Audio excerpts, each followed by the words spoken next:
اعوذ باللہ من الشیطان اللعین الرجیم بسم اللہ الرحمن الرحیم الحمد للہ رب العالمین الحمد لأہلہ والصلاة علی اہلہا ولعنۃ الدائمۃ علی اعداء اللہ واعداء الرسول من یوم عداوتہم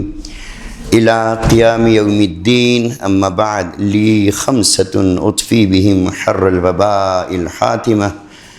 المصطفیٰ والمرتضیٰ وابناہما والفاطمہ بلند صلوات بھیجئے محمد و آل محمد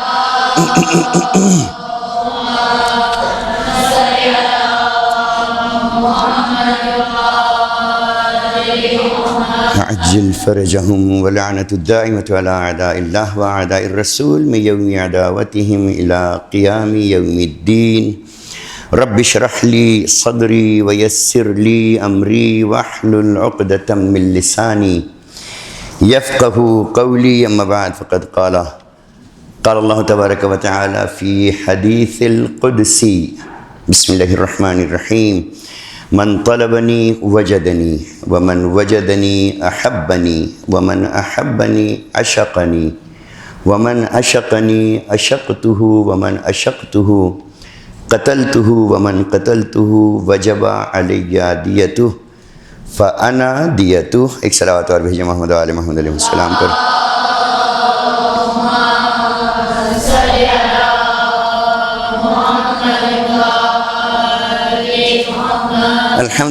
الحمدللہ ہماری آج کی کلاس کا موضوع کربلا معلی میں مقدرات عصمت و طہارت اور خواتین کا کردار، اور آغاز گفتگو حدیث قدسی سے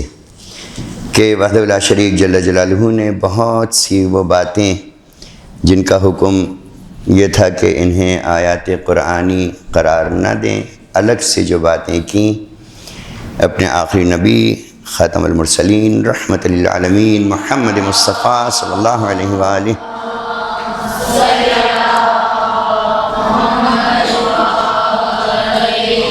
وعجل فرجہم ولعن اعداہم، اور فرمایا کہ یہ قرآن کی آیات میں شامل نہیں ہوں گی، وہ حدیث قدسی کہلاتی ہیں، جس میں سے ایک بہت ہی عظیم جو ہمیں اکثر کو زبانی یاد ہے، حدیث شریف قصہ میں جہاں پروردگار نے کہا کہ میں نے جو کچھ خلق کیا وہ صرف ان کے لیے خلق کیا، اہل بیت علیہ السلام کے لیے، محمد علیہ محمد علیہ السلام کے لیے.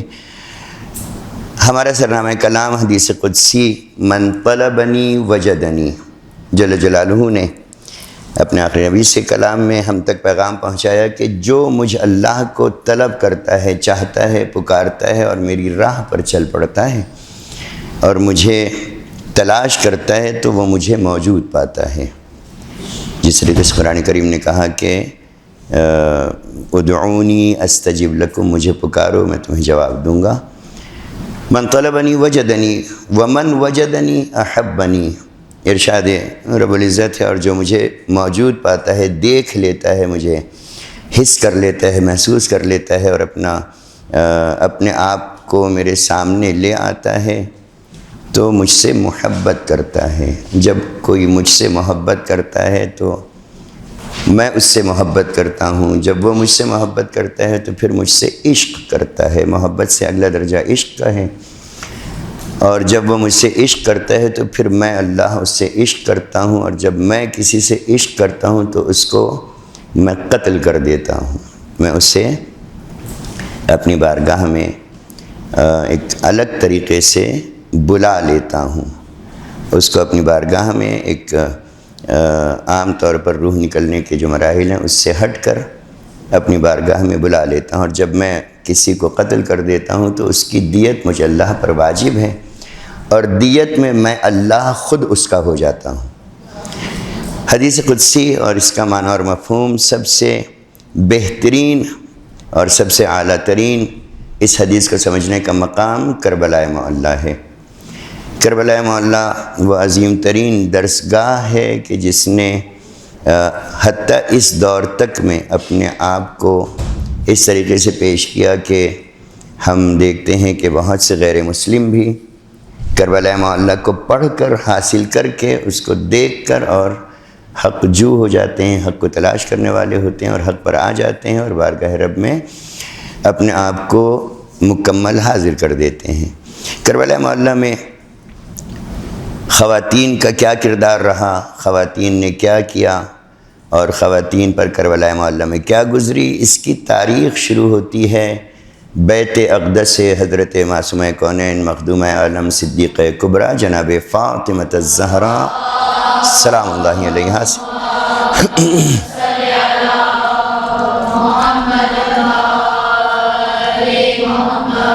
اور ہم دیکھتے ہیں کہ کربلا معلیٰ کی حقیقت کا آغاز بیوی کے گھر کے درسگاہ سے، تربیت گاہ سے ہوتا ہے، اور اس میں چند زوات ہیں جنہیں بیوی نے سامنے رکھا حضرت انسان کی تاریخ میں، اور بیوی نے خود ان کی تربیت کر کے انہیں ہمارے لیے ہمیشہ کے لیے، ہر دور کے لیے، ہر وقت کے لیے پہچان بنا دیا۔ اور اس کی پہلی شق ہم دیکھتے ہیں کہ جو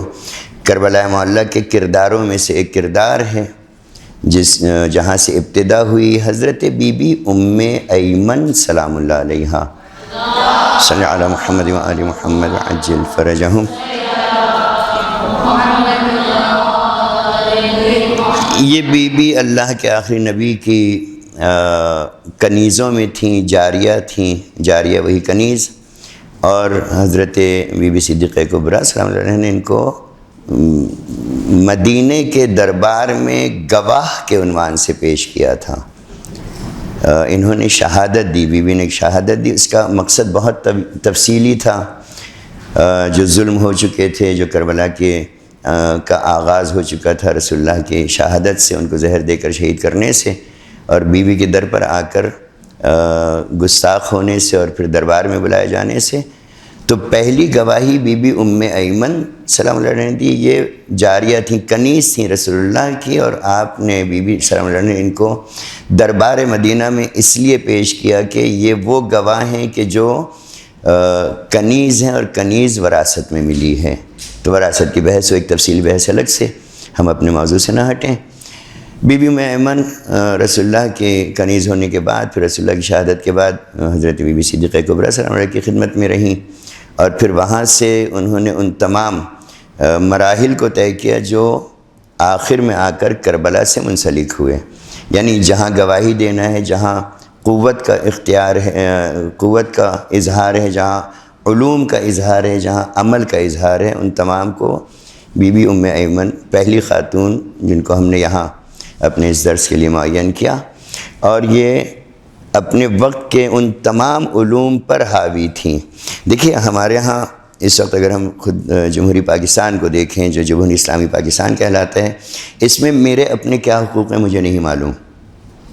میرے کیا رائٹس ہیں یہاں پر، میں سڑک پر چلتے ہوئے، دکان سے خریداری کرتے ہوئے، گھر میں رہتے ہوئے میرے اپنے کیا حقوق ہیں مجھے نہیں معلوم۔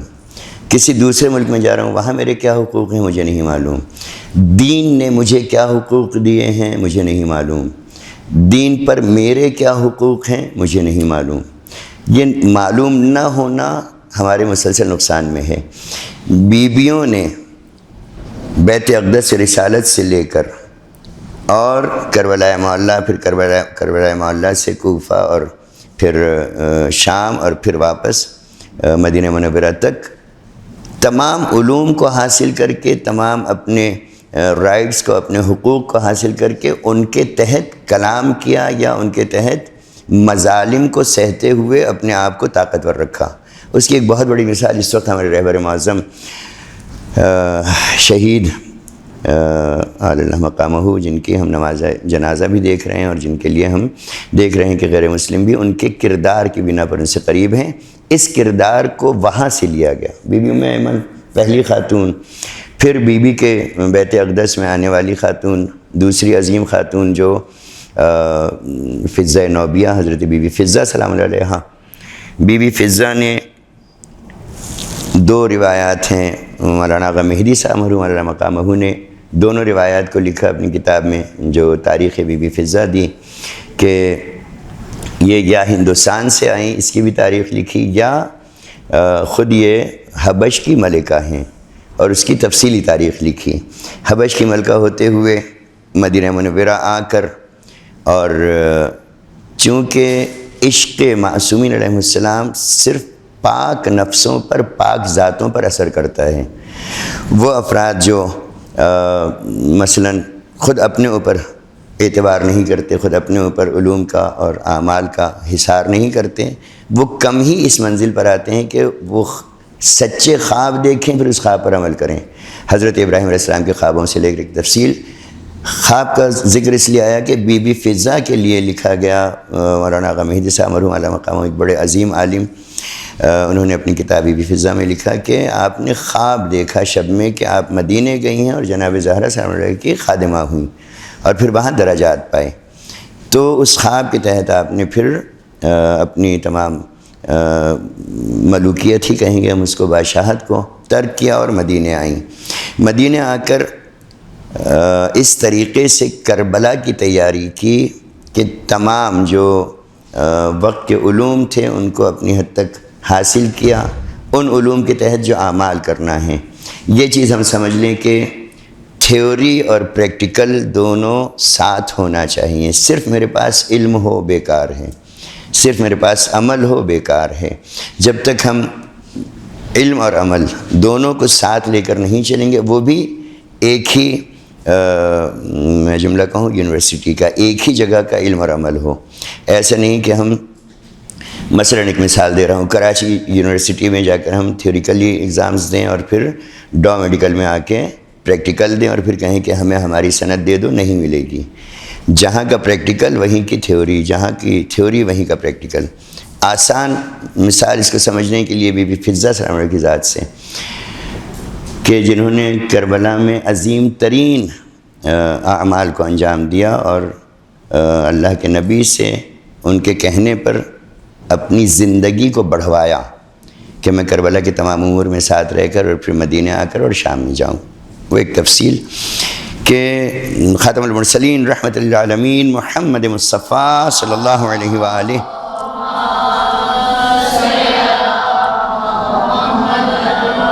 علیہ وسلم عجل فرجہم والعناداہم نے پیغام دیا، انی تارکن فیکم الثقلین کتاب اللہ و اطرتی اہل بیتی ما ان تمسکتم بہما لن تضلوا بعدی. میں تمہارے درمیان دو گراں قدر، دو قیمتی ترین نعمتیں لے کر آیا ہوں. چھوڑ کے نہیں جا رہا، وہ تارک کا معنی چھوڑ کے جانا ہے، جس نے بھی کیا غلط کیا ہے. نعمتیں لے کر آیا ہوں، اللہ کی طرف سے یہ بہترین ہدیہ اور انعام لے کر آیا ہوں. جو ان دونوں سے منسلک رہے گا وہ کامیاب ہے، جس نے چھوڑ دیا فغرق وہوا، وہ غرق ہو گیا. اور وہ دو چیزیں کیا ہیں؟ ایک مکمل تھیوری ہے، مکمل تھیوری کتاب اللہ قرآن کریم. جب تک ہم اس کو نہیں پڑھیں گے، جب تک ہم اس کو نہیں دیکھیں گے، جب تک ہم اس پر کوشش نہیں کریں گے، ہم اسلام کی نہیں انسانیت کی اور الوہیت کی تھیوری سے آگاہ نہیں ہوں گے. اور اطرتی اہل بیتی، میری اطرت، میرے گھر والے، میری ذریت علیہ السلام کے جو کردار انہوں نے دیا، جو اعمال انہوں نے دیے، ان کو حاصل کر کے اس پہ عمل کرنا. جب ہم قرآن اور اہل بیت علیہ السلام دونوں کے دامن کو ساتھ پکڑتے ہیں تو ہم دنیاوی زندگی میں، قبر کی، آخرت کی، نہ صرف اپنی بلکہ دوسروں کی زندگی میں بھی کامیابی کا راستہ کھول دیتے ہیں. اور انسان کے لیے کامیابی ہی یہ ہے کہ وہ زندہ رہے تو فائدہ مند رہے، انتقال کر جائے تو فائدہ مند رہے. بس اس کے لیے چاہیے کہ اہل بیت علیہ السلام اور قرآن دونوں کے ساتھ چلیں. ضمن ایک جملہ عرض کر دوں، ایک بہت قوم مقدس کے بڑے عالم اور ان کی خدمت میں ایک فرد لایا گیا، ایک جوان لایا گیا کہ اسے بچھو نے ڈنک مارا ہے. یہ میں اپنے لیے بھی دہرا رہا ہوں، آپ لوگوں کے لیے بھی دہرا رہا ہوں. بچھو نے ڈنک مارا ہے اور بچھو کا ڈنک نہایت شدید درد کا حامل ہے، بہت شدید درد ہوتا ہے، اللہ محفوظ رکھے. اور اس درد کا ظاہراً کوئی مداوع نہیں ہوتا. تو لے کر آئے کہ علامہ صاحب یہ اس شخص کو جو ہے وہ اس جوان کو بچھو نے ڈنک مارا ہے. آپ نے اس کے بچھو کے ڈنک کی جگہ پر اپنی انگشت شہادت رکھی، انگلی رکھی اور ہٹا لی، اور اس جوان کو وہیں سکون آ گیا، وہیں اسے آرام مل گیا. چلے گئے، اس کو لے کر شکریہ ادا کیا، بہت شکریہ، درد ختم ہو گیا، کیا سے کیا. اور وہ چلے گئے تو ان عالم کے ساتھ بیٹھے ہوئے ان کے ہی رفیق نے، دوست نے پوچھا کہ آپ نے اس کے بچھو کے ڈنگ کی جگہ پر کیا پڑھا؟ تو کہنے کہ میں نے کچھ نہیں پڑھا، کوئی آیت، کوئی سورہ، کوئی بسم اللہ کچھ نہیں پڑھی۔ کہا کیا مطلب، پھر یہ درد کیسے ختم ہوا؟ تو فرمانے لگے کہ، اور یہ بہت ہمارے لیے فائدہ مند چیز ہے، فرمانے لگے کہ میں پچھلے 40 سال سے قرآن کریم کی عبارت پر انگلی پھیرتے ہوئے اس کی تلاوت کرتا ہوں، اور انگلی پھیرتے ہوئے تلاوت کا نتیجہ یہ ہے کہ میری اس انگشت میں وہ اثر پیدا ہو گیا کہ یہ بڑے سے بڑے درد کا مداوا بنتا ہے۔ اللہم صلی علی محمد و آل محمد وعجل فرجہم ولعن اعداہم وعجل فرجہم ولعن اعداہم۔ تو یہ اگر ہم اس کے اوپر عمل کرتے ہیں تو جن آنکھوں سے ہم آیات قرآنی کو دیکھیں گے قرآن کریم میں، یا مثلا موبائل پر بھی ہے، اور جس زبان سے پڑھیں گے اور جس ذہن سے اس کو سمجھتے جائیں گے تو ہم پورے کے پورے ذوبو فی القرآن کی مثال ہو جائیں گے، یعنی قرآن میں گھل مل جائیں گے۔ لہٰذا قرآن کو دیکھ کر پڑھنا ہمارے لیے فائدہ مند۔ پھر اہل بیت علیہ السلام کی تمام تاریخ، در حقیقت معصومین علیہ السلام کا کردار وہ ہمارے رائٹس ہیں، وہ ہمارے حقوق ہیں، انہوں نے خود کر کے بتایا معصومین نے کہ ایسے کرنا ہے۔ جب اس کے اوپر عامل ہو جاتا ہے فرد تو پھر کربلا کی خواتین یا کربلا تک پہنچنے والی خواتین، ان سے پہلے بھی، درمیان میں بھی اور بعد میں بھی، یعنی کربلا میں خواتین کے کردار سے مراد صرف یہ نہیں کہ جو کربلا پہنچ کر وہاں سے قید ہو کر گئیں، بلکہ کربلا میں خواتین کے کردار سے مراد کربلا واقع ہونے سے پہلے خواتین کا کردار، خود کربلا میں کردار، پھر کربلا کے بعد اب تک کا کردار۔ تو ہم دیکھتے ہیں کہ اگر ہم قرآن اور اہل بیت میں گھل مل جائیں، جیسا کہ حضرت امام راحل امام خمینی رضوان اللہ علیہ کے لیے کہا کہ ذوبوا فی الامام الخمینی کما ذاب ہوا فی الاسلام، ان میں ایسے گھل مل جاؤ جیسے وہ اسلام میں گھل مل گئے، یعنی اس کے ایک ایک حکم کو اپنے اوپر جاری کر لیا۔ تو ہم دیکھتے ہیں کہ اگر بی بی فضہ سلام علیہ کی کردار کو ہم دیکھیں جو کربلا سے متصل ہے، اور پھر کربلا کے بعد مدینہ، اور پھر مدینہ کے بعد شام تک جہاں ان کی قبر اقدس ہے، اللہ نصیب کرے وہاں پہنچیں ہم، اور شام دشمنوں کے قبضے سے آزاد کروائیں خود۔ تو ہم دیکھتے ہیں کہ وہ قرآن اور اہل بیت میں اس طریقے سے گھل مل گئیں کہ پھر اللہ کے نبی نے فرمایا فضۃ منا اہل البیت، فضہ ہم اہل بیت میں سے، ہمارے اہل بیت میں سے ہیں، یعنی وہ اس طریقے سے اطاعت اور پیروکاری میں آگے بڑھ گئیں کہ پھر وہ انہوں نے اپنی رگ رگ کو احکام قرآن و معصومین میں گھول دیا۔ بی بی فضہ سلام علیہ نے ایک طویل وقت گزارا، اور ان کی تاریخ سے ہم گاہی بگاہی واقف ہیں کہ کس طریقے سے وہ آگے بڑھتی رہیں، اور کس طریقے سے بیوی نے ان پر اعتبار کر کے ان کو اتنا قریب کیا اپنے کہ اللہ کے نبی نے بیٹی کہا ہے جناب فضہ کو ان کے کردار کی بنا پر۔ مولا امیر المومنین و بی بی زہرا سلام علیہ اجمعین نے بہن کہا ہے، اور حضرت بی بی زینب کبریٰ سلام علیہ، بی بی ام کلثوم سلام علیہ، امام علیہ السلام اور تمام اولاد مولا امیر المومنین نے بی بی فضہ کو ماں کہا ہے۔ امام سجاد علیہ السلام نے بی بی فضہ کو دادی کہا ہے، یعنی یہ کردار ہے کربلا کے لیے۔ خود کربلا میں بی بی فضہ کا کیا کردار تھا، ہم آج تک جو ہے وہ خالی ورود کربلا ہم نے سنا کہ بی بی فضہ کو آواز دی جب کربلا میں 2 محرم کو پہنچا قافلہ، اور ابھی خیمے نہیں نصب ہوئے تھے، تو بی بی ثانیہ زہرا سلام علیہ نے آواز دی کہ اماں فضہ میرے بھائی حسین کو مجھ سے ملوائیں۔ ایک وہاں بی بی فضہ کا ذکر ہے کہ جب امام مظلوم آئے تو بی بی ثانیہ زہرا سلام علیہ نے فرمایا کہ بھائی کس سرزمین پر رک گئے کہ اترنے سے پہلے ہمارے سروں پر خاک پڑ گئی، وہاں بی بی فضہ کا ذکر ہے۔ اس کے بعد پھر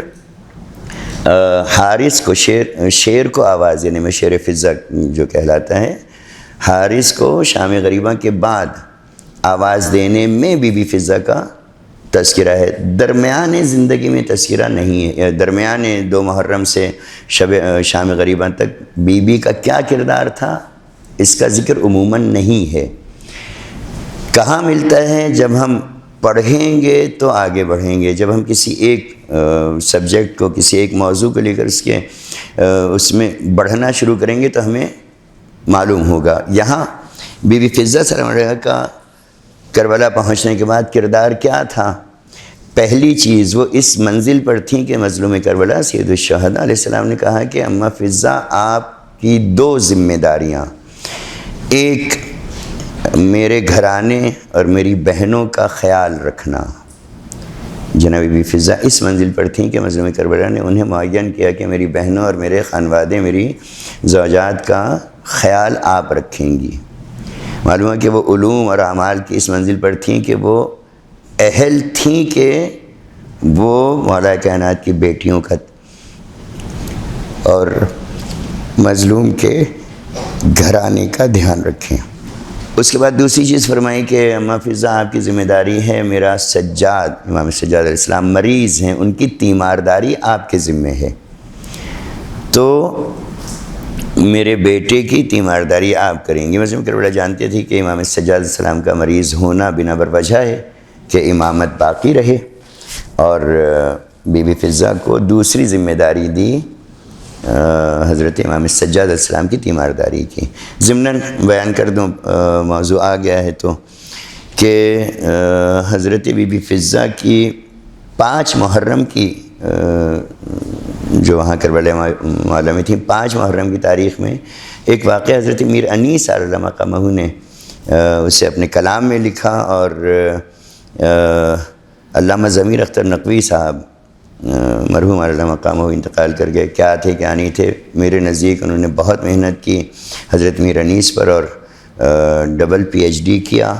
اور اسی کا نتیجہ انہوں نے ممبر پہ دیا. کئی بار آگے پیچھے ہوئے تو وہ اللہ اور ان کے درمیان کا رابطہ کہ اللہ انہیں بخش دے کہ ہم نے نماز میں کہہ دیا لا نعلم منہ الا خیرہ، ہم ان کے بارے میں اچھائی کے سوا کچھ نہیں جانتے. انہوں نے اس کے اوپر تحقیق کر کے اور اس کو کلام کو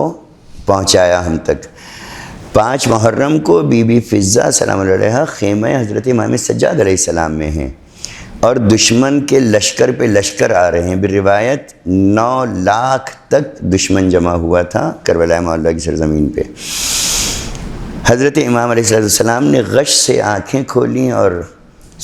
دیکھا کہ بی بی سلام علیہ خیمے میں موجود ہیں. تیمارداری کے لحاظ سے، خیال کے لحاظ سے عرض کی کہ دادی فضہ کیا بابا کے مددگار آ گئے؟ تو بی بی سلام علیہ نے فرمایا کہ آقا زادے دشمن کی فوج ہے. تو میر انیس علیہ مقام فرماتے ہیں ان کی تحقیق کہ امام علیہ السلام نے کہا مجھے سہارا دیں، اٹھائیں. بستر سے اٹھے اور پھر کہا کہ میری زرہ مجھے پہنا دیں. زرہ پہنائی بی بی نے. پھر کہا میری تلوار حمائل کریں، تلوار پہنائی. اس کے بعد خیمے سے نکل کے خیام امام حسین علیہ السلام اور دشمن کے لشکر کے درمیان، کہتے ہیں شیر نر کی طرح، جوانوں کی طرح ٹہلنا شروع کیا. تو در خیمہ حضرت عباس علیہ السلام پر مظلوم کربلا نے سوال کیا کہ عباس یہ کون ہے جوان؟ جانتے تھے یہ تاریخ میں آنے کے لیے، تاریخ ہم سے بہت چھپائی گئی. کربلا معلیٰ کی تاریخ ہی نہیں بلکہ رسول اللہ کی خود ان کی اپنی تاریخ، اور اس کے بعد ایک ایک معصوم کی تاریخ، خصوصاً امام مظلوم اور حضرت امام مشرف علیہ السلام کی تاریخ کو بنو امیہ نے، بنو عباس نے جان بوجھ کر بہت چھپایا ہے. اس کے باوجود ہمارے علماء نے قید خانوں میں اپنی انگلیاں کاٹ کاٹ کے دیواروں پر اپنے خون سے تاریخوں کو لکھ کر ہم تک پہنچایا ہے. ہم علماء کے اس معاملے میں نہایت شکر گزار ہیں. امام مظلوم سے کہا کہ یہ آپ کے فرزند امام سجاد ہیں. امام گئے اور امام سجاد علیہ السلام کا بازو تھاما اور خیمے میں لے جا کر نہ جانے کیا ان سے کہا کہ پھر شام غریبہ کے بعد بستر چھننے تک امام خیمے میں ہی رہے. پھر اس کے بعد پھر امامت کا عہدہ ان کے ذمہ آیا تو اس کی ذمہ داری. خلاصہ بی بی فضہ سلام علیہ کی تاریخ یہاں سے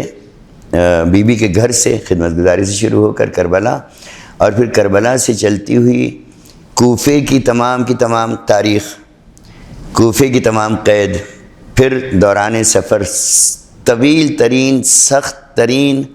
اور 36 مختلف دور دراز علاقوں کے راستوں سے جاتے ہوئے جناب بی بی فضہ کا دھیان دینا بیویوں کا، تا ان کے بازار شام سے دربار شام پہنچ کے پھر دربار شام کا وہ مشہور واقعہ جو آپ لوگ سنتی بھی ہیں پڑھتی بھی ہیں، اور کوشش کریں کہ اس کو اسی طریقے سے جیسا لکھا ہوا ہے اس کے منابع کے ساتھ اس کو دہرائیں کہ ملعون کا سوال کہ یہ کون خاتون ہے جو کبھی ایک پہلو پر زور دیتی ہیں کبھی دوسرے پہلو پر زور دیتی ہیں، تو کہنے والے نے کہا کہ یہ جاریہ جناب زہرا ہیں، بی بی فضہ نام ہے ان کا، اور یہ جناب زینب کا پردہ بنی ہے۔ اس کے بعد وہ قتل کی بات اور پوری تفصیل، اور اس کے بعد پھر مدینے آنا اور مدینے سے پھر شام پہنچنا۔ تو پہلی ضرورت ہم اور آپ کی زندگیوں میں یہ کہ ہم ان زوات کا مطالعہ کریں کہ انہوں نے کیا کیا، کیسے کیا، کیوں کر اتنی قریب ہو گئیں کہ ایک جو کنیز ہیں ان کو جناب زہرا اپنی گواہ بنا کر لا رہی ہیں، دوسری جو کنیز بن کر آئی ہیں ان کو اتنا قریب کر لیا کہ فضۃ منا اہل البیت کی منزل دے دی۔ اس کے بعد ہم آتے ہیں کربلا کی تیاری میں کہ کربلا میں خواتین نے کیا کیا۔ اللہ نصیب کرے مدینہ منورہ میں ایک مقام ہے جو اب تو اس وقت وہ میوزیم بنا دیا گیا، ایک بہت بڑا ہوٹل بنا دیا ہے اس جگہ پر، بالکل انتظار گاہ ہے بی بی صغرا السلام علیہ یہاں پر۔ مدینہ منورہ تمام جو ہے وہ تمام کا تمام تاریخی مقامات کا حامل ہے، دنیا نے اس کو چھپانا چاہا۔ ہم مولانا صادق حسن صاحب مدثر العالی کے شکر گزار ہیں اس معاملے میں کہ انہوں نے، حالانکہ ان پر پابندی بھی لگی مدینہ میں یا مکے میں، کہ انہوں نے نہایت محنت کر کے نہایت کوشش کر کے ہمارے لیے آسانیاں پیدا کیں کہ مدینہ منورہ اور مکہ معظمہ، کربلا معلیٰ، نجف، کاظمین، سامرہ، چپے چپے کا یعنی وجب بوجب، بالش ببالش زمینوں کے بارے میں تحقیق کر کے حقیقت پہنچائی ہے، اور انہوں نے بے انتہا محنت کی۔ ہم لوگوں نے ان کو وہ منزل نہیں دی جو دینا چاہیے مولانا صادق حسن صاحب کو، کہ وہ بہت ہی زیادہ محنت کر کے ہم تک آسانیاں تاریخ کربلا میں، تاریخ معصوم میں پہنچا رہے ہیں۔ مدینہ منورہ میں ایک مقام ہے، جیسے میں نے عرض کیا کہ اب وہ ایک ہوٹل بنا دیا اور اس کے اندر مختلف، یہ زمین وہ ہے جہاں حضرت باب الحوائج فرزند مولا امیر المومنین، فرزند جناب زہرا، حضرت عباس علمدار کربلا علیہ السلام، صلوات بھیجیے حضرت آغا سرکار کو۔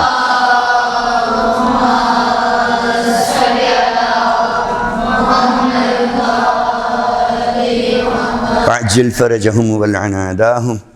اس مقام پر کربلا کے ہر جنگ لڑنے والے کردار کو جنگی تربیت دیتے تھے، نیزہ بازی، تیر اندازی، گرز کیسے چلانا ہے، گھوڑے کو کیسے دوڑانا ہے، ایڑ کیسے دینا ہے، دشمن کے حملے کو کیسے روکنا ہے، یعنی جتنے بھی جنگی طریقے تھے وہ سب کے سب غازی سرکار عباس علمدار علیہ السلام جس کو کربلا میں خدمت کرنا تھی ان کو سکھاتے تھے۔ خاص طور پہ آتے تھے اور بھی اہل بیت علیہ السلام کے، بنی ہاشم کے اور بھی افراد آتے تھے، لیکن کربلا کے بلکہ چند دن کے جو مدینے میں چند دن ہی گزارے، 9 رجب سے 28 رجب کو سفر اختیار کیا باب الحوائج حضرت علی اصغر علیہ السلام نے، ان کو بھی ماں لے کر آتی تھیں، بی بی میرا باپ سلام علیہ۔ اسی مقام پر آپ حضرت قاسم، حضرت عون محمد علیہ السلام، حضرت شہزادہ علی اکبر علیہ السلام، حضرت عبداللہ، حضرت عبید اللہ، عبداللہ صغیر، عبداللہ رضی، یہ دونوں الگ الگ ذاتیں ہیں۔ عبداللہ صغیر بی بی ام اسحاق کے بیٹے ہیں، عبداللہ رضی بی بی میرا باپ کے بیٹے ہیں، باب الحوائج حضرت علی اصغر علیہ السلام۔ ابھی ہم وہاں پہنچتے ہیں انشاءاللہ۔ ان کو وہاں جنگی تربیت دیتے تھے، ان کو وہاں گھڑ سواری کے طریقے،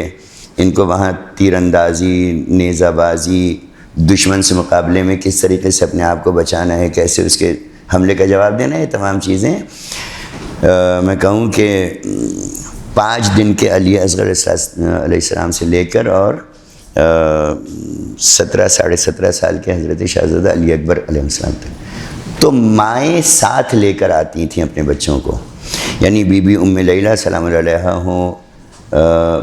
یا حضرت بی بی ام رباب سلام اللہ علیہا ہوں، یا بی بی ام اسحاق سلام اللہ علیہا ہوں، بی بی رملہ سلام اللہ علیہا ہوں، بی بی ام خلف ہوں، ابھی ہم ان ناموں کو دہرائیں گے چند کو، وہ اپنے اپنے بچوں کو اپنی آغوشوں میں اپنے ساتھ لے کر آتی تھیں۔ وہ مشہور واقعہ جو ہم سنتے ہیں کہ حضرت علمدار علیہ السلام حضرت شہزادہ علی اکبر علیہ السلام کو نیزہ بازی سکھا رہے تھے، اور قلب شہزادہ علی اکبر تک نیزہ روکا ہے عباس علمدار علیہ السلام نے، اور بی بی ام لیلہ سلام اللہ علیہا غش کھا گئیں۔ وہ اسی سرزمین کا، اسی مقام کا واقعہ، اللہ نصیب کرے انشاءاللہ مدینے پہنچیں ہم سب، اور مدینہ مکے پہنچنے کے لیے پاسپورٹ روپیہ پیسہ کام نہیں آتا، سجدہ کام آتا ہے۔ جو بھی حاجت ہو سجدے میں جا کر اللہ سے کہہ دیں، پھر وہ بندوبست کرتا ہے۔ خوب، وہ سرزمین، وہاں پر کربلا کی تیاری، اور ایسا نہیں ہے کہ وہ مثلا ماہ رجب میں شروع کی ہو، بلکہ شروع سے جیسے جیسے بچے جو ہے وہ ہوش مند ہوتے رہے، حضرت عباس علمدار علیہ السلام کے حوالے کیے جاتے رہے، چونکہ حضرت عباس علمدار علیہ السلام مکمل ان کی تربیت یا مولا امیر المومنین علیہ السلام نے کی ہے، یا بی بی ثانیہ زہرا سلام اللہ علیہ نے کی ہے، کیونکہ بی بی ثانیہ زہرا جانتی تھیں کہ کربلا میں حضرت عباس علمدار ثانیہ مولا کائنات ہیں، تو انہوں نے حضرت علی اکبر علیہ السلام کو سینچا سنوارا، ان کو تربیت کے لیے جو ہے وہ لے کر جاتی رہیں، اور خود عباس علمدار علیہ السلام کو اپنی آغوش میں بی بی ثانیہ زہرا سلام اللہ علیہ نے پالا ہے۔ کیا فرق ہے،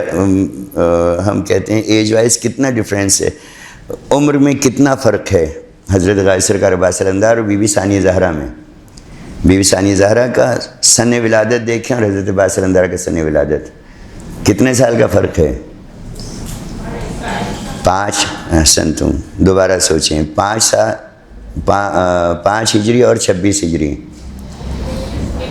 21 سال چھوٹائی بڑائی بھائی بہنوں میں، اور بیوی سلام اللہ علیہ حضرت عباس علمدار کو آغوش میں لے کر اور تربیت دیتے رہیں۔ پھر وہ تربیت منتقل ہوئی کربلا میں شہید ہونے والے مردوں میں، یعنی ان کو تربیت دی حضرت عباس علمدار علیہ السلام نے۔ ہماری زندگی میں مولا کائنات امیر المومنین حیدر کرار غالب علی کل غالب مولا علی ابن ابی طالب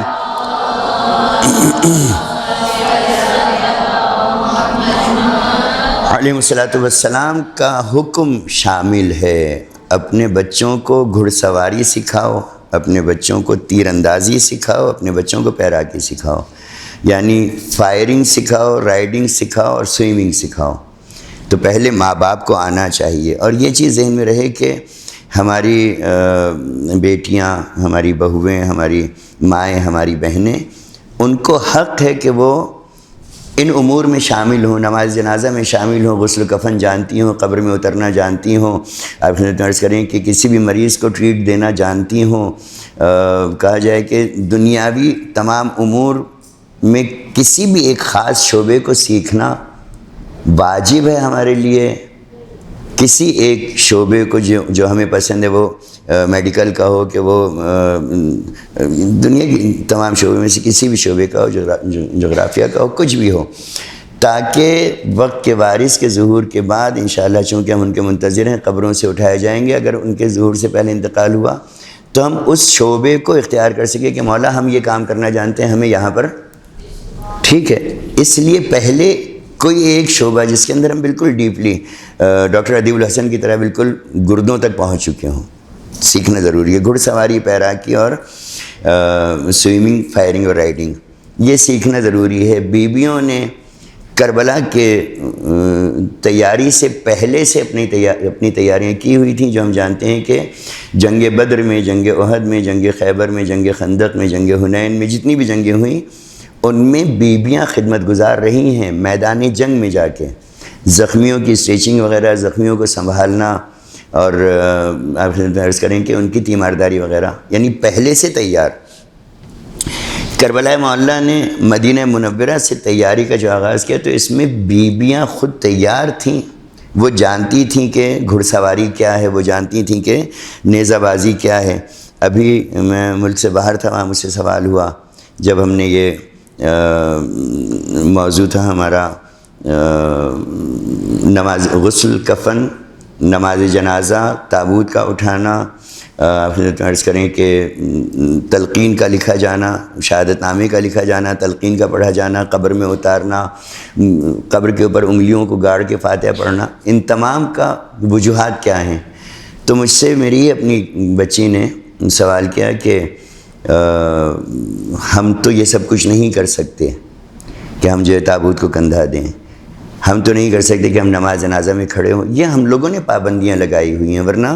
ہم اس وقت بھی دیکھ رہے ہیں کہ جمہوری عراق میں ہو، جمہوری اسلامی ایران میں ہو، لبنان میں ہو، کہیں بھی ہو، خواتین خود غسل و کفن دے رہی ہیں، خواتین خود تدفین کر رہی ہیں، تابوت اٹھا رہی ہیں، جو بھی امور ہیں، یعنی مقصد یہ کہ آنا چاہیے کس وقت ضرورت پڑ جائے۔ مدینہ منورہ کی سرزمین پہ تیاری کے بعد ہم دیکھتے ہیں کہ جو خود کربلا معلیٰ میں موجود رہیں، تو ہمیں معلوم ہے کہ جب مدینے سے قافلہ چلا ہے تو 80 اونٹوں پر سواریاں تھیں،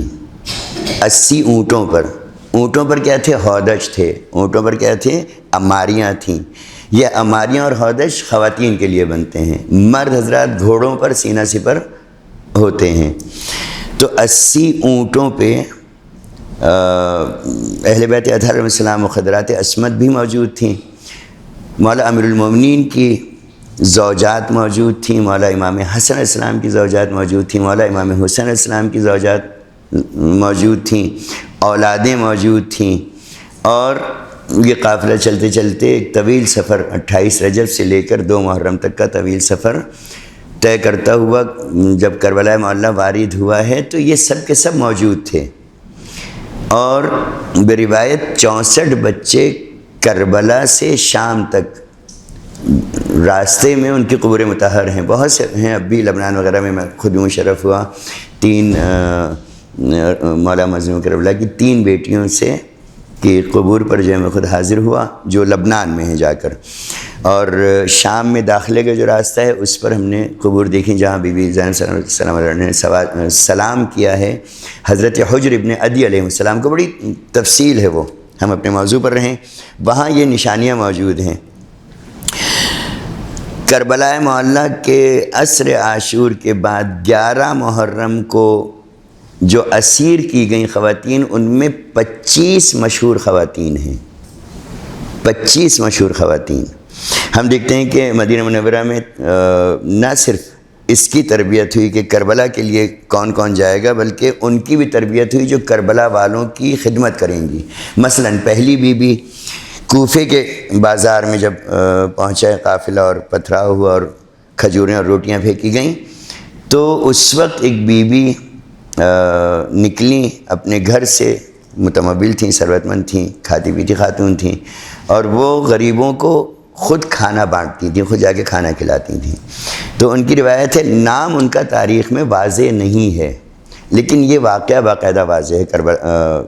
کوفے میں 11 محرم یا 12 محرم کا، جب تک دربار تیار ہوتا، اور وہ کھانا لے کر نکلیں، اور انہوں نے کہا کہ بھی میں یہاں سن رہی ہوں کہ کچھ قیدی لائے گئے ہیں اور یہاں ڈھول تاشے بج رہے ہیں اور بازاروں میں آئینے لگے ہیں، تو میں ان کو کھانا کھلانا چاہتی ہوں۔ تو کوفیوں کا، یزیدیوں کا کوئی فوجی تھا، اس نے کہا اس کونے میں جو بیٹھی ہوئی ہیں خواتین، ان میں ایک بچی ہے، وہ زیادہ پیاسی بھی ہے، بھوکی بھی ہے، جناب سکینہ السلام علیہ کی طرف اشارہ، اور پھر وہ تاریخ دی کہ آنکھیں حلقے پڑ چکے ہیں اور ہونٹوں پر پپڑیاں ہیں، وہ زیادہ پیاسی ہے، اس تک پہنچائیں پانی۔ ایک وہ خاتون جب پہنچی ہیں تو معلوم ہوا کہ وہ مدینے میں جناب ثانیہ زہرا صلی اللہ علیہ وسلم کی خدمت گزار تھیں۔ دوسری خاتون جنہوں نے سفر میں انتظار کیا، مشہور نام حضرت بی بی شیرین سلام اللہ علیہ، بی بی شیرین سلام اللہ علیہ، صلوات بھیجو محمد علی محمد۔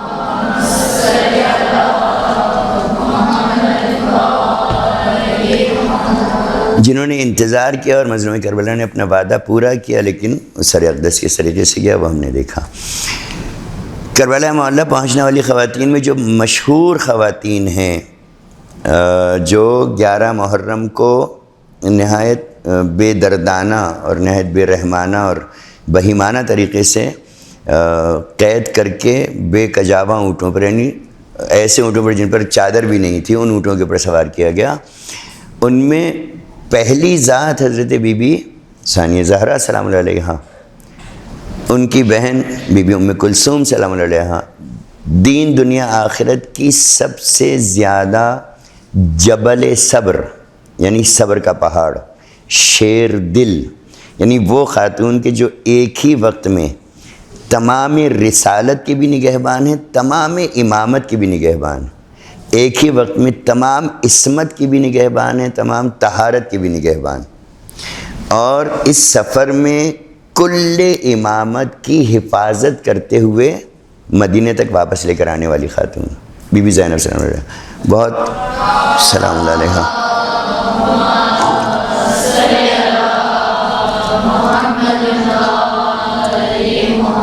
بہت تفصیلی تاریخ میں صرف مختصر اتنا عرض کر دوں کہ 5 ذاتیں ہیں جن کو اللہ کے نبی نے زبان چسائی۔ اچھا، زبان چسانے کا مطلب یہ نہیں ہے کہ بس محبت میں زبان دے دی منہ میں اور زبان چسا دی، نہیں، نبی اللہ کا، رسالت کا زبان چسانا یعنی علوم کو منتقل کرنا، جس پر مولا امیر المومنین السلام نے فرمایا کہ اللہ کے نبی نے مجھے 1000 ابواب تعلیم دیے، میں علی نے ہر ایک باب سے 1000 باب اور کھول لیے۔ جیسے جو مجالس پڑھنے والی خواتین ہیں ہمارے درمیان، ہماری اس کلاس میں، وہ دیکھتی ہیں کہ اگر کسی ایک موضوع کو پڑھنا شروع کریں تو اس میں باب کھلتے چلے جاتے ہیں، موضوع سامنے آتے جاتے ہیں۔ مولا امیر المومنین صلی اللہ علیہ وسلم نے فرمایا 1000 باب اللہ کے نبی نے مجھے تعلیم دیے، میں نے ہر ایک باب سے 1000 باب اور کھول لیے۔ جن 5 ذوات اقدس کو اللہ کے نبی نے زبان چسائی ہے، جسے ہم لکھنوی والے تو لکھنوی انداز میں کہتے ہیں کہ اللہ کے نبی نے زبان دے دی، بس اب سب کچھ تمہارا سوائے نبوت و رسالت کے، باقی سب کچھ تمہارا۔ پہلی ذات مولا امیر المومنین، دوسری ذات بی بی صدیقہ کبریٰ سلام اللہ علیہا، تیسری ذات امام مجتبیٰ علیہ السلام، چوتھی ذات امام سید الشہداء ابا عبداللہ، جن کا لقب ہے ابو الاحرار، آزاد لوگوں کے باپ۔ وہ جو آپ نے کربلا کے خطبے میں ایک جملہ کہا کہ اللہ نے دوسروں سے مخاطب، یزیدوں سے تخاطب میں کہا، مخاطب کرتے ہوئے، اللہ نے تمہیں آزاد پیدا کیا ہے تو تم لوگ آزاد کیوں نہیں ہوتے، کیوں اپنے آپ کو تم لوگوں نے غلام اور قیدی بنایا؟ وہ ایک آزاد گان کی بات الگ۔ 5ویں ذات حضرت بی بی ثانیہ زہرا، حضرت جبل صبر صدیقہ کبریٰ کی صدیقہ کبریٰ بیٹی حضرت زینب سلام اللہ علیہا، ایک صلوات علیہ محمد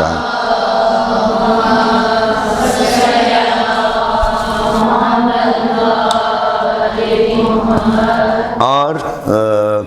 تاریخ نے لکھا کہ جب مدینے میں رہے اللہ کے نبی، اپنی آغوش میں رکھتے تھے بی بی زینب سلام اللہ علیہا کو۔ آغوش میں رکھنے کا مطلب کیا تھا کہ وہ جناب زہرا مولا امیر المومنین کی وہ بیٹی کہ جنہیں پوری کربلا ہمیشہ کے لیے باقی رکھنا ہے، اور جو ایم تھا، جو مقصد تھا، جو مظلوم کربلا کا مدینہ چھوڑ کر کربلا آنا اور یہاں شہید ہونے کا جو مقصد تھا، اس کو لوگوں تک منوعاً پہنچانا، اصل طریقے سے پہنچانا، اس کے لیے تیاری۔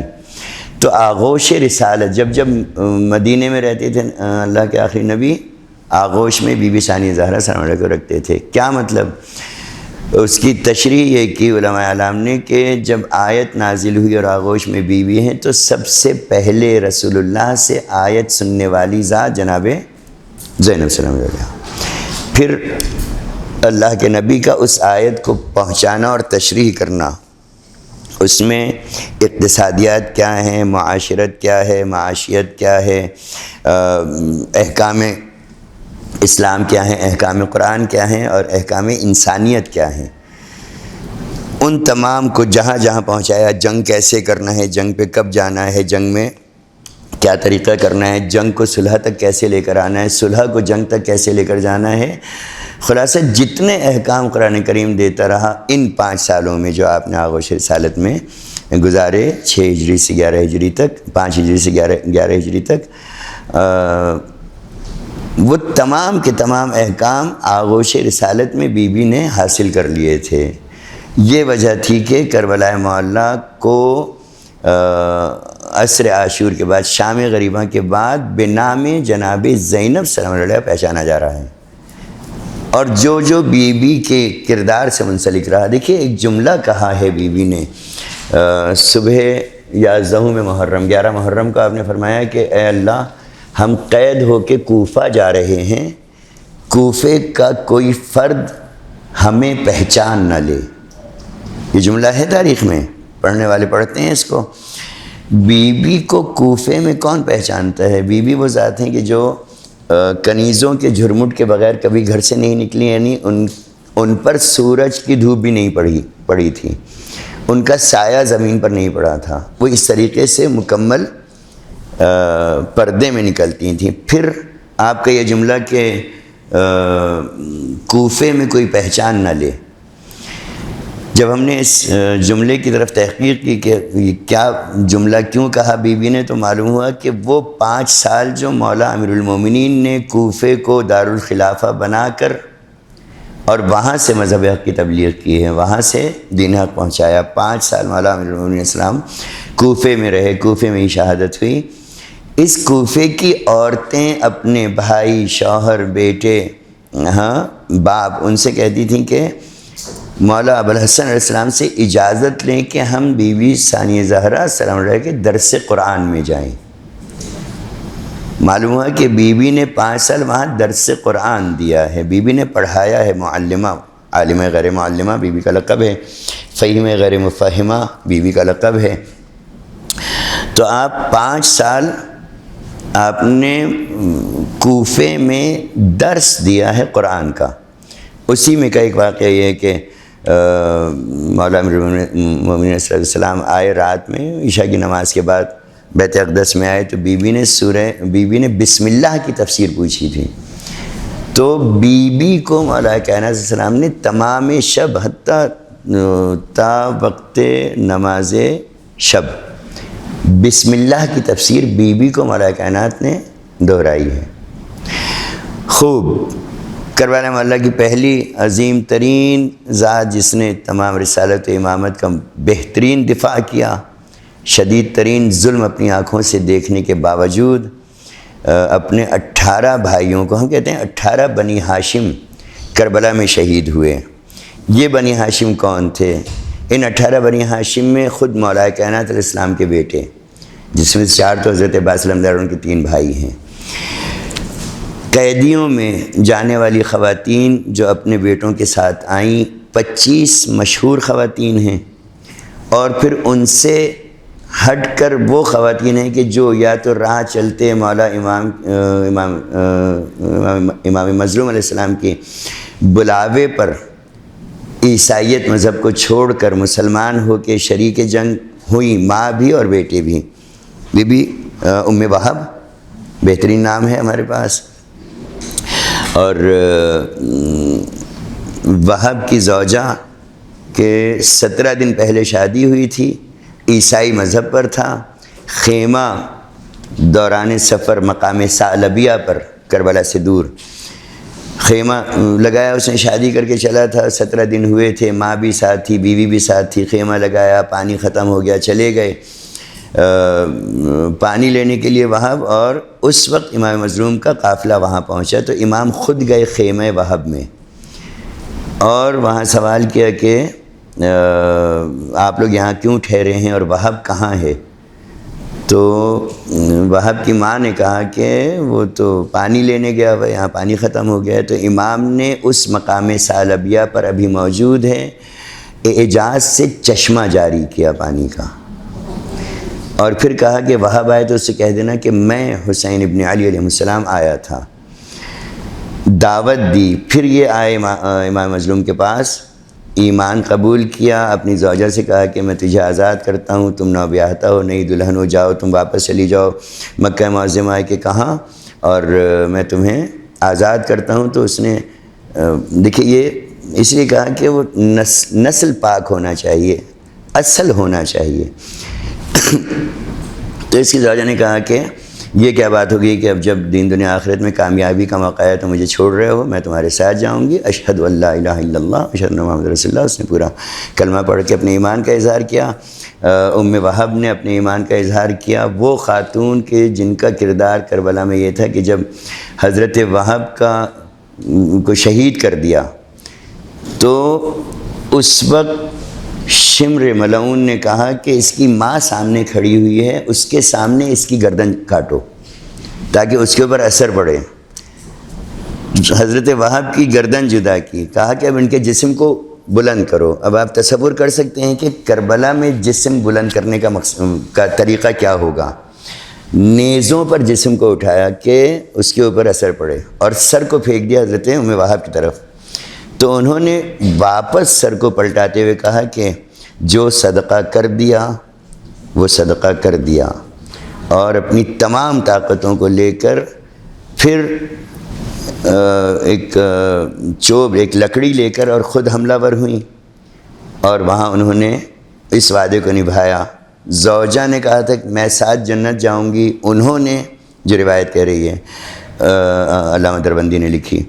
انہوں نے چوب اٹھائی، لڑیں جا کر، پہلے سے لڑائی آتی تھی تو لڑیں جا کے، معلوم ہے کہ سامنے جو ہے وہ پورے لشکر والے ہیں، زیرہ بھی ہے، زین بھی ہے، گھوڑا بھی ہے، تلوار بھی ہے، نیزہ بھی ہے، تو اتنی کہا جائے کہ طاقت بھی تھی، اتنا جگر بھی تھا، اور اس عمل سے بھی واقف تھیں کہ جنگ کیسے کرنا ہے۔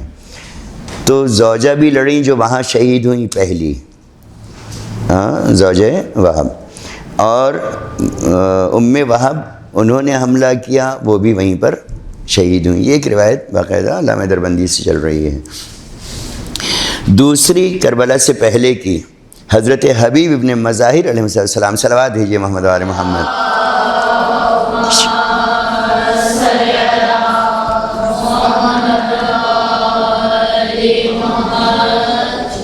جو ہم کہتے ہیں کوفی لا یوفی، کوفی وفا نہیں کرتے، تو درست ہے کہ جو کوفہ کے رہنے والے تھے ان کے دلوں کو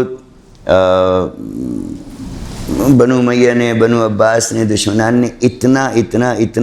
ان کے ذہنوں کو مخالف کر دیا تھا محمد علیہ السلام سے، جس کا نتیجہ پھر ہم نے 61 ہجری میں دیکھا۔ اتنا مخالف کر دیا تھا کہ وہ سب کے سب ان مولا امیر المومنین سے، مولا امام مشتبہ علیہ السلام سے دین سے خارج سمجھنے لگے تھے۔ جب مولا کائنات کے سر اقدس پہ ضرب کی بات پہنچی ہے شام، تو شامیوں نے حیرت سے، اور اس کو لکھا گیا ہے، حیرت سے اپنے دانتوں میں انگلیاں دبا لیں کہ مولا علی کا مسجد میں کیا کام۔ ان کو تو یہ سمجھایا گیا تھا کہ مولا کائنات نعوذ باللہ، تو کہا کہ مولا کا مسجد میں کیا کام کہ ان کے سر پہ تلوار پڑی۔ اس حد تک دور کیا تھا۔ اس لیے ہم پر واجب ہے، ہم لوگوں پر، اور خصوصاً یہ دور اس دور سے بھی بدتر ہے جو اللہ کے نبی کا، مولا کائنات کا امام مجتبی اور امام مظلوم، اور پھر وہ دور رہا جس میں معصومین قید میں رہے۔ اس دور سے بھی بدتر دور یہ ہے جس میں ہم جی رہے ہیں۔ تو ہم پر واجب ہے کہ ہم علوم کو خود حاصل کریں، علوم کو خود پڑھیں۔ دیکھیے موبائل پر علم نہیں ہے، موبائل پر ہر شخص کا ذاتی خیال ہے، وہ کربلا سے متعلق ہو، کہ وہ دین سے متعلق ہو، کہ وہ فروعات دین سے متعلق ہو، اصول دین سے متعلق ہو، صفات ثبوتیہ ہوں، صفات سلبیہ، یہ جو چیزیں ہیں موبائل میں علم نہیں ہے، وہ میرا ذاتی خیال میں نے اس میں دے دیا ہے۔ علم کتابوں میں ہے، اسی لیے اللہ نے اپنے آخری نبی کے ذریعے قرآن لکھوایا کتاب کی صورت، پھر اس کی تشریحات سامنے آئی۔ تو خود سے پڑھنا پڑے گا تاکہ اس دور میں ہمیں کوئی بھی اہل بیت علیہ السلام سے مس گائیڈ نہ کر سکے۔ اہل بیت علیہ السلام کی طرف سے کسی بھی معاملے میں، اس وقت ہیں میرے پاس آنے والے بہت سے جوانان ہیں، وہ سوال کرتے ہیں مولا نے یہ کیوں نہیں کیا، امام مجتبیٰ نے یہ کیوں نہیں کیا، امام حسین نے یہ کیوں، یعنی غیروں کا سوال ہمارا شیعہ اپنے آپ کو شیعہ کہہ کر اعتراض میں سوال کر رہا ہے، علم کے لیے نہیں کر رہا، اعتراض میں سوال کر رہا ہے جو غیروں نے کیا، جو غیر کر رہے ہیں سوال۔ تو ہمیں خود پڑھنا پڑے گا۔ حبیب ابن مظاہر کا دور وہ تھا کہ جس میں جو شیعیان مولا کائنات علیہ السلام تھے وہ تو سب کے سب قید میں ڈال دیے گئے تھے، وہ سب حضرت امیر مختار اور ان کے ساتھی اور جتنے بھی تھے وہ پکڑ کے قید میں ڈال دیے گئے تھے۔ باقی جو رہ گئے تھے باہر وہ افراد تھے کہ جو بھیڑ چال ہیں، یعنی ہر کے پیچھے چل دینے والے۔ تو جب آ کر اس نے وہ امام حسین السلام کی ہیئت بنا کر آیا کہ میں دیکھوں کوفے میں کیا حال ہے، اور پھر جب لوگوں کو پتہ چلا کہ یہ تو ولید ہے تو پھر وہ پشیمان ہوئے کہ ہم نے تو ان کو امام حسین سمجھ لیا تھا۔ یعنی اتنی بصیرت نہیں تھی کہ وہ حق اور باطل کے درمیان فرق کر سکتے۔ درست ہے، چونکہ علم حاصل نہیں کیے تھے، چونکہ قریب نہیں ہوئے تھے، عقیدہ کامل نہیں تھا، تو وہ ولید جو اپنا لباس ایسا پہن کر آیا تو اس کو امام حسین سمجھنے لگے تھے۔ خیر، اس بنا پر حضرت حبیب نے علیہ السلام کی خدمت میں جب خط آیا ہے مظلوم کربلا کا، تو آپ کھانا کھا رہے تھے، واقعہ وہ صحیح ہے، کھانا کھا رہے تھے، خط آیا، انہوں نے چوما، بوسہ دیا، اس کے بعد پڑھا، اور اس کے بعد کہنے لگے کہ ان کی زوجہ نے پوچھا کہ کیا خبر ہے، تو کہا کہ فرزند رسول کربلا میں ہے اور مجھے بلا رہے ہیں، تو میں یہ سوچ رہا ہوں کہ جاؤں یا نہ جاؤں۔ بڑا عجیب جملہ ہے، بچپن کا ساتھی جس سے امام مظلوم علیہ السلام ایک مرتبہ زندہ کر چکے، چھت سے گر کے مرے تھے جب دعوت دی تھی، الگ بحث، وہ کہہ رہے ہیں کہ میں سوچ رہا ہوں کہ جاؤں کہ نہ جاؤں۔ تو روایت کہہ رہی ہے کہ زوجہ حبیب اٹھیں، جا کر انہوں نے اپنے زیور آلات اٹھائے اور کہا کہ یہ تم رکھو، میں جاتی ہوں، فرزند زہرا نے بلایا اور تم سوچ رہے ہو۔ تو حضرت حبیب نے کہا کہ نہیں، میں نے تمہارا امتحان لیا، اس لیے کہ ہمیں نہیں معلوم کہ ہمارے اپنے گھر میں دشمن اہل بیت پل رہا ہے، اس وقت بہت زیادہ ہے، یہ اس وقت بہت زیادہ ہے۔ تو کہا کہ میں نے تمہارا امتحان لیا کہ ایسا نہ ہو کہ تم مخبر ہو اور تم خبر دو کہ کیا ہے، وہ ایک زوجہ میاں بیوی کے درمیان کی بات، اور پھر اپنے غلام کو بھیجا اور پھر کس طریقے سے وہ کربلا پہنچے۔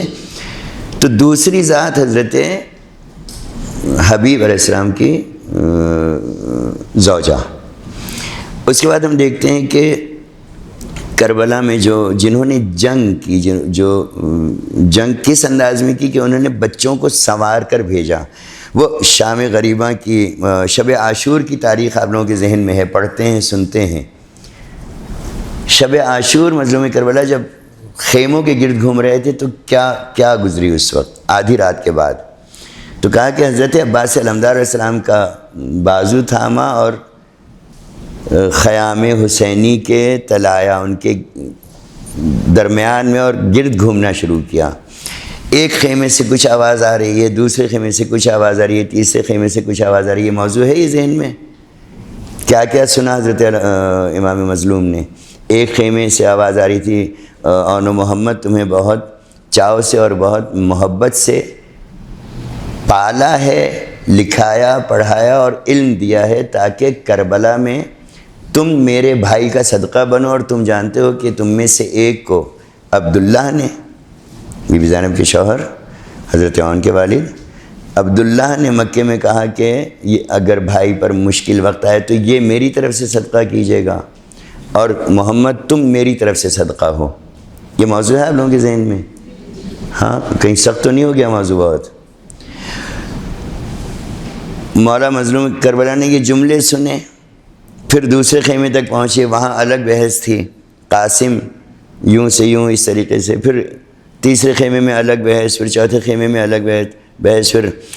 بی بی ام کلثوم سلام علیہ کا کہنا کہ میرے پاس کچھ ہدیہ نہیں ہے، اور حضرت عباس علمدار علیہ السلام کا خیمے میں جانا۔ یہ تمام شب عاشور کی بحث ہے۔ اس میں بیویوں کا حوصلہ، اور اس کے باوجود جناب ثانی زہرا سلام علیہ کا یہ سوال کرنا کہ ما جائے اپنے ساتھیوں پر اطمینان کر لیا ہے، یعنی اعتبار کر لیا ہے، جس پر اصحاب نے اپنی تلواریں گردن پہ رکھیں کہ ہم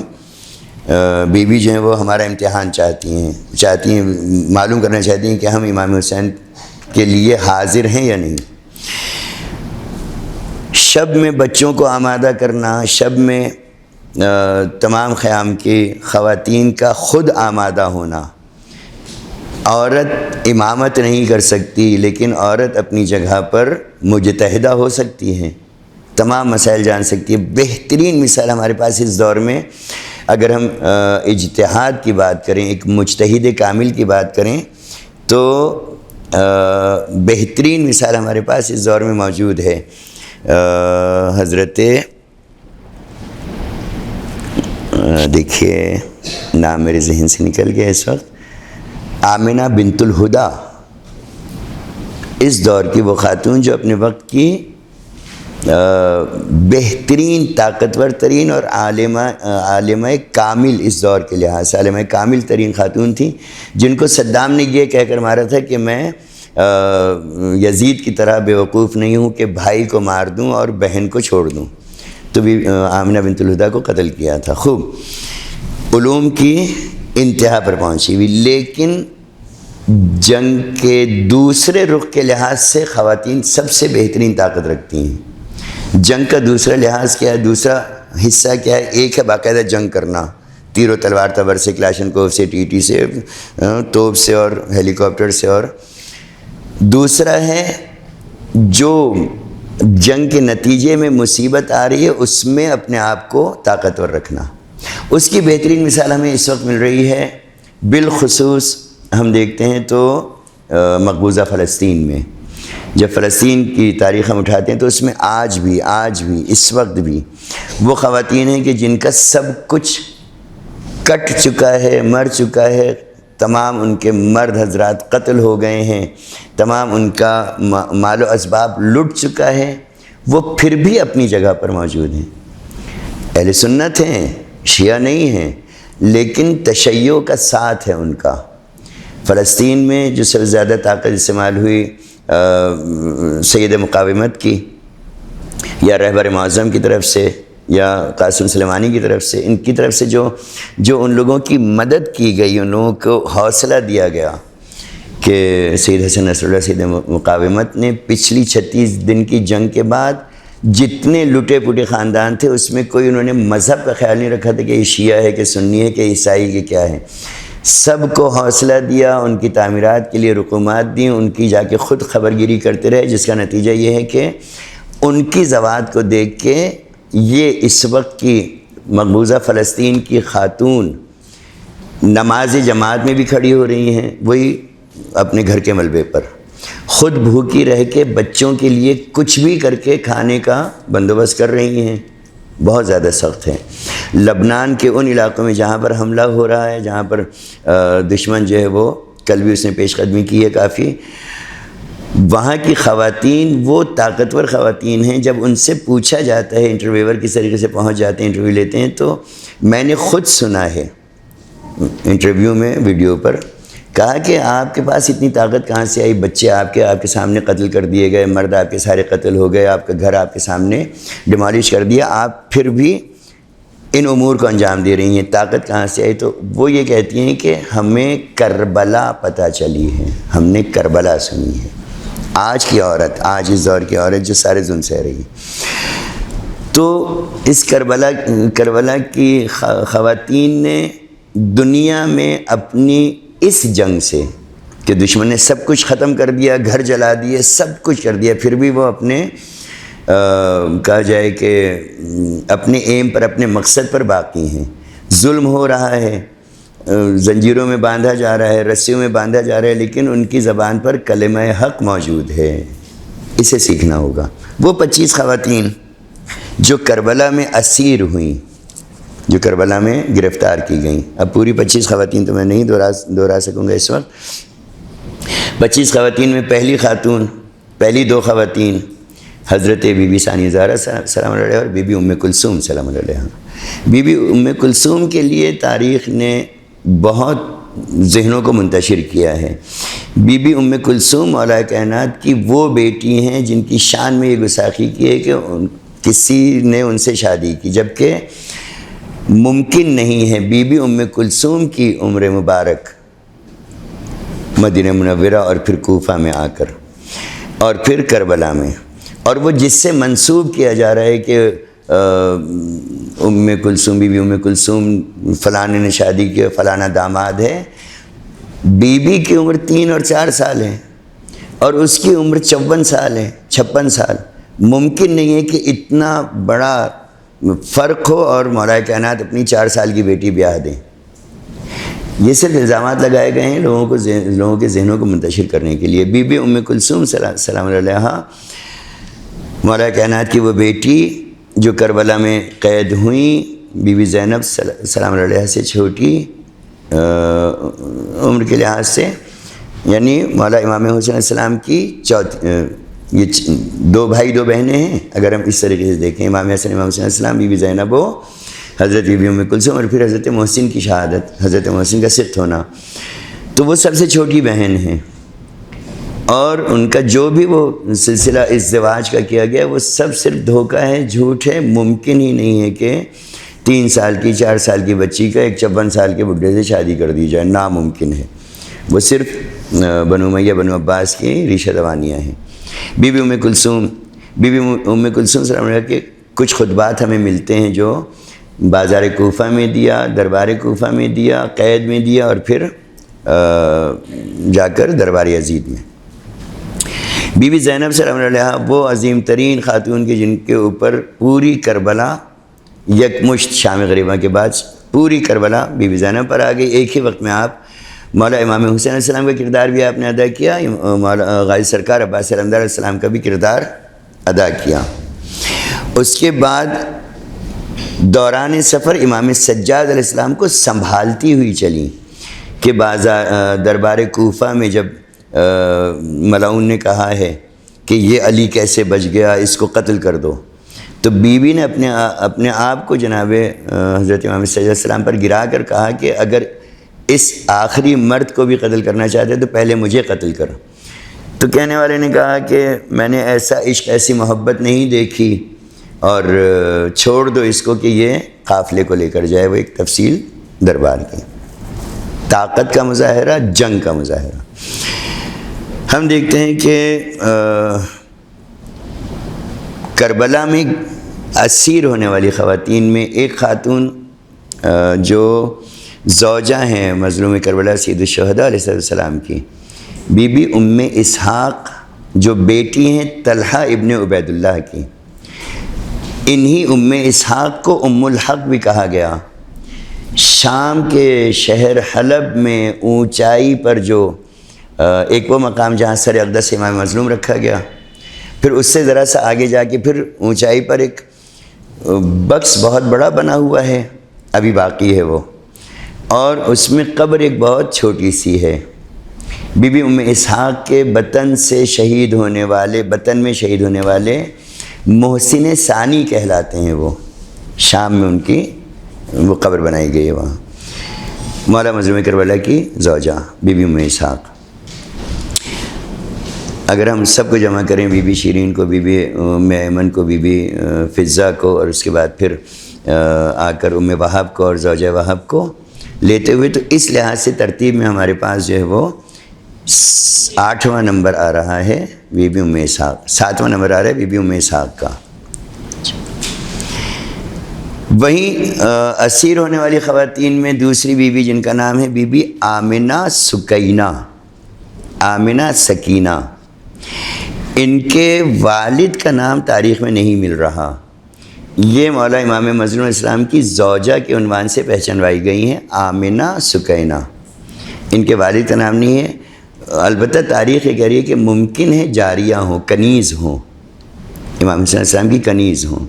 لیکن ان کو زوجہ کے نام سے پہچانوایا گیا ہے۔ مولا کائنات امیر المومنین کی بیٹیاں دوسری زوجات سے، یعنی امام حسین علیہ السلام کی بہنیں، اور اس میں ضمناً عرض کر دوں کہ مسجد کوفہ کے باب الفیل کے بالکل سامنے ایک قبر ہے، اور ایک سال ہم وہاں گئے ہوئے تھے اور صدام کا دور تھا اور ہمیں شام جانا تھا تو راستے سارے بند تھے، تو میں گیا اس قبر پہ اور مجھے معلوم ہوا کہ یہ مولا امیر المومنین علیہ السلام کی بیٹی ہیں جو کربلا میں تھیں اور ان کی قبر یہاں ہے۔ تو ان سے میں نے کہا کہ یہاں تک پہنچ گیا ہوں، یہاں سے اجازت نہیں دے رہا ہے صدام کہ آپ شام جا سکیں، بہت سی کاروان واپس آئے، تو میں نے بی بی سے صرف اتنا کہا تھا کہ آپ جانیں، آپ کی بہن ثانیہ زہرا جانیں اور امام حسین جانیں، مجھے شام جانا ہے۔ ان سے کہہ کر واپس ہوٹل میں آیا ہوں، معلوم ہوا کہ راستہ کھل گیا ہے، پہلا گروپ ہمارا وہاں پہنچا اور ہم بجائے 7 دن کے 9 دن رہے۔ ایک بیٹی وہ ہیں، ان کی والدہ ام ولد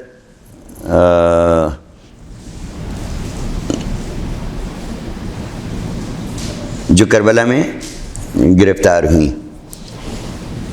ام الکرام کے نام سے پہچانی جاتی ہیں، مولا کائنات علیہ السلام کی بیٹی ہیں، اور ان کی والدہ ام ولد کے نام سے پہچانی جاتی ہیں۔ بی بی ام الکرام اپنے بھائی امام مظلوم کے ساتھ کربلا آئیں۔ ایک بی بی ہیں امامہ بنت مولا علی علیہ السلام علیہ کائنات کی بیٹی، امام حسین علیہ السلام کی بہن، ان کی والدہ بھی ام ولد ہیں۔ بی بی ام ولد کی 4 اولادیں جو ہیں وہ کربلا میں تھیں۔ اس کے بعد ہم دیکھتے ہیں حضرت بی بی ام جعفر، بی بی ام جعفر یہ بھی ام ولد کی ہی بیٹی ہیں، مولا کائنات کی بیٹی۔ اس کے بعد ایک نام ہمیں ملتا ہے رملہ کبریٰ، رملہ نام۔ یہ رملہ نام ہمیں شام میں یزید کے دربار میں بھی ملتا ہے، اور یہی رملہ نام تاریخ کربلا میں قید ہونے والی خواتین میں بھی ملتا ہے۔ اصل میں ان کی کنیت جو پہچانی گئی ام الحسن کے نام سے، بنت علی، اور خود ان کا نام یعنی رملہ ام الحسن مولا کائنات کی بیٹی، ان کی والدہ کا نام ام سعید ہے، جو عروہ ابن مسعود کی بیٹی تھیں، ثقفی خاندان کی، حضرت مختار ثقفی کے خاندان کی، اور انہی کا نام ام شعیب بھی ہے۔ اس کے بعد نام ہے مسلسل 25 خواتین کے نام ہیں، کہ جن میں سے کچھ خواتین وہ ہیں کہ جنہوں نے اپنے ہاتھوں سے دشمن کی تلواریں روکی ہیں اور ہاتھ کٹے ہیں، اور انہی میں سے ایک کے بیٹے عبداللہ کے نام سے، جو امام مظلوم کے جسم پر جا کے گرے ہیں اور دشمن نے تلوار چلائی تو انہوں نے دونوں ہاتھوں سے روکی، چھوٹے تھے 4-5 سال کے، ان کے بازو کٹے۔ بہت تفصیل ہے، بہت تفصیل، یہ سب چھپائی گئی ہے سب۔ ایک تو محنت کرنے والے محنت نہیں کر رہے ہیں، ممبر پہ نہیں آ رہے ہیں، پھر یہ کہ ہمارے ہاں اس وقت مجالس کا سلسلہ ایسا ہو گیا کہ جب تک مجلس میں چاشنی نہ ہو اور مفت کی جنت نہ ہو اور حیدر حیدر کے نعرے نہ ہو، ہماری مجلس ہی نہیں بن رہی۔ جبکہ بی بی کی جتنی مجالس ہیں ان تمام مجالس میں بی بی نے تاریخ دی ہے کربلا کی، کیوں، کیا، کیوں اور کیسے۔ حضرت مسلم ابن اوسجہ کی زوجہ ام خلف گرفتار ہونے والوں میں، قیدیوں میں، بہت طاقتور خاتون۔ بی بی ام عبداللہ ہیں، جو امام مجتبیٰ علیہ السلام کی بیٹی ہیں، اور یہی فاطمہ کہلاتی ہیں۔ یہ وہ خواتین ہیں جو اپنے علوم میں کامل تر تھیں، اپنی طاقتوں میں کامل تر تھیں، دشمن کے سامنے ڈٹ کر جواب دینے والی تھیں، اور انہوں نے کربلا معلیٰ کی تاریخ کو ہم تک پہنچانے میں بی بی زینب سلام اللہ علیہ کا بھرپور ساتھ دیا ہے۔ ایک آخری بحث آج کی آخری طاقت میں دہرا دوں، کچھ کہنا ہے آپ کو؟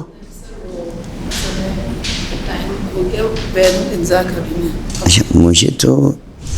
ٹائم زیادہ دیا تھا، 5:20 تک کا دیا، خیر میں بس یہ دہرا دوں، حاضری دے رہا ہوں میں۔ ایک خاتون اور جو آج کی آخری بحث میں دہرا دوں، وقت معلومات تمام ہو گیا، حالانکہ مجھے کچھ وقت زیادہ دیا تھا، خیر، ذرۃ الصدف کے نام سے ایک خاتون ہیں، اور یہ ذرۃ الصدف کے نام کی خاتون ہیں عبداللہ ابن عمر الانصاری کی بیٹی، اور نہایت شدید جنگجو خاتون، یعنی جنگجو خاتون سے مراد یہ کہ تیر تلوار چلانے والی، گھڑ سوار، اور دشمنوں پر باقاعدہ اسلحے سے جنگ کرنے والی، شام کے شہر حلب میں رہنے والی۔ ان کے والد بھی وفادار جانثار مولا کائنات تھے، تمام علوم کے حامل تھے۔ جب مظلوم کربلا کا یہ قیدیوں کا قافلہ حلب پہنچا ہے تو حضرت عبداللہ ابن عمر الانصاری، ان کو خبر ملی، انہوں نے اپنے کچھ افراد کو تیار کیا کہ ہم سر امام حسین علیہ السلام لے کر کس جگہ دفنا دیں گے۔ حملہ کیا، جنگ کی، ناکام ہو گئے، دشمن زیادہ تھا۔ گھر آ کے پریشان بیٹھے ہوئے تھے ذرۃ الصدف جو ان کی بیٹی ہیں، اور وہ ایک مکمل جنگجو خاتون۔ پوچھا بابا کیا ہوا، تو کہنے لگے کہ اسی طریقے سے ہم نے حملہ کیا تھا لیکن دشمن زیادہ تھا، ہم ناکام ہوئے۔ تو انہوں نے حلب کی گلیوں میں پکار کر کہا ہے کہ لوگوں امام حسین کو شہید کر دیا گیا، لوگوں امام حسین، یعنی لوگوں کو حوصلہ دینے کے لیے، لوگوں کو جوش دلوانے کے لیے۔ خواتین، جنگجو، جنگی خواتین کا لشکر تیار کیا ذرۃ الصدف نے، اور اس کے بعد دشمن پر نصرت امام حسین و امام حسین کے خاطر سے حملہ کیا، جنگ کی،